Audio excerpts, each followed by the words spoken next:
രക്ഷിതാക്കളെ, പ്രിയമുള്ള എന്റെ വിദ്യാർത്ഥികളെ, ഈമാനിന്റെ പകുതിയായി നബി സല്ലല്ലാഹു അലൈഹി വസല്ലം തങ്ങൾ വിശേഷിപ്പിച്ച ക്ഷമയെക്കുറിച്ച് നമുക്ക് അല്പം പറയാം.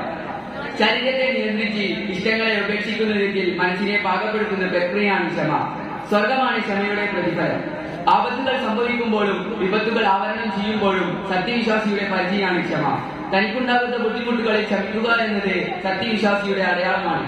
എല്ലാ പ്രവാചകന്മാരും തന്റെ പ്രബോധന പാതയിൽ ക്ഷമയാകുന്ന മാധുര്യം അനുഭവിച്ചവരാണ്. നമ്മുടെ നബി സല്ലല്ലാഹു അലൈഹി വസല്ലം തങ്ങൾ ത്വായിഫിലെത്തിയപ്പോൾ അവിടുത്തെ ജനത നബി സല്ലല്ലാഹു അലൈഹി വസല്ലം തങ്ങൾക്ക് നേരെ തൊടുത്തുവിട്ട അക്രമങ്ങൾക്ക് കയ്യും കണക്കുമില്ല. എന്നിട്ടും മലക്കുകൾ ആ ശത്രുക്കളെ രണ്ട് മലകൾക്കിടയിലിട്ട് ശിക്ഷിക്കട്ടെ എന്ന ചോദ്യത്തിന് നബി സല്ലല്ലാഹു അലൈഹി വസല്ലം തങ്ങൾ പറഞ്ഞത് അവരിൽ നിന്ന് അള്ളാഹുവിനെ മാത്രം ആരാധിക്കുന്ന ഒരു സമൂഹം ഉണ്ടാകട്ടെ എന്നാണ്. ആ സന്ദർഭത്തിൽ നമ്മുടെ നബി സല്ലല്ലാഹു അലൈഹി വസല്ലം തങ്ങളുടെ വിട്ടുവീഴ്ച മനോഭാവം ഓരോ സത്യവിശ്വാസി എന്ന നിലയിലും നാം മനസ്സിലാക്കണം. ഫിറോനിന്റെ ഭാര്യ ആസിയ ബീവി റളിയല്ലാഹു അൻഹ വിശ്വാസം പ്രകടിപ്പിച്ച സന്ദർഭത്തിൽ സഹിക്കേണ്ടി വന്ന യാതനകൾക്ക് കയ്യും കണക്കുമില്ല.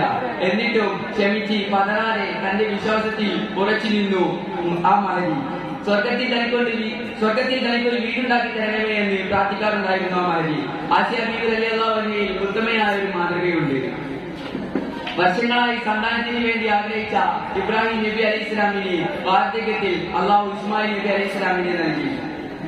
തന്റെ കരളിന്റെ കഷ്ണമായ പൊന്നുപോലെ നീ അറുക്കണമെന്ന അള്ളാഹുവിന്റെ കൽപ്പനയിൽ ഒട്ടും പതറാതെ ക്ഷമയോടെ അത് നടപ്പിലാക്കുന്ന ഇബ്രാഹിം നബി അലൈഹി ഇസ്ലാമിനെയും ആ ഉത്തരവിന് മുന്നിൽ കഴുത്ത് നീട്ടിക്കൊടുക്കുന്ന ഇസ്മായിൽ നബി അലൈഹി ഇസ്ലാമിനെയും നമുക്ക് കാണാം. ഈ പ്രവാചകന്മാരുടെ ജീവിതമെല്ലാം നമുക്കൊരു ഉണർത്തുപാട്ടാണ്.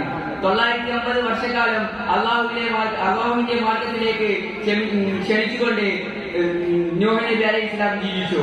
വളരെ കുറച്ചു പേർ മാത്രം വിശ്വസിച്ചപ്പോഴും തന്റെ പ്രബോധന പാതയിൽ ക്ഷമ അവലംബിച്ചുകൊണ്ട് മുന്നോട്ട് ഗമിച്ചു ആ പ്രവാചകൻ. ക്ഷമ എന്ന സൽസ്വഭാവം ഇല്ലാത്തതാണ് പുതിയ തലമുറയുടെ എല്ലാ പ്രശ്നങ്ങൾക്കും കാരണം. പെട്ടെന്നുണ്ടാകുന്ന കോപത്തിന്റെ പേരിൽ എത്രയെത്ര പിഞ്ചു മക്കളെയാണ് സ്വന്തം മാതാപിതാക്കൾ കൊണ്ടുകൊടുക്കുന്നത്, എത്രയെത്ര ശരീരങ്ങളാണ് വെട്ടിനുറുക്കപ്പെടുന്നത്, എത്രയെത്ര കൗമാരങ്ങളാണ് നാശത്തിലേക്ക് തെന്നി വീഴുന്നത്, നമ്മോട് ക്ഷമയായി തീരുന്നത്. നബി സല്ലല്ലാഹു അലൈഹി വസല്ലം തങ്ങളുടെ കൈപിടിച്ച് ഈമാനിന്റെ പകുതിയായ ക്ഷമയുടെ വഴിയിലൂടെ നമുക്ക് സഞ്ചരിക്കാം. സ്വർഗമായിരിക്കട്ടെ നമ്മുടെ ലക്ഷ്യം എന്ന് പറഞ്ഞുകൊണ്ട് ഞാൻ എന്റെ വാക്കുകൾക്ക് വിരാമമിടുന്നു. വാഖിറു ദഅവാന അനിൽ ഹംദുലില്ലാഹി റബ്ബിൽ ആലമീൻ. അസ്സലാമു അലൈക്കും വറഹ്മത്തുള്ളാഹി തആല വബറകാതുഹു.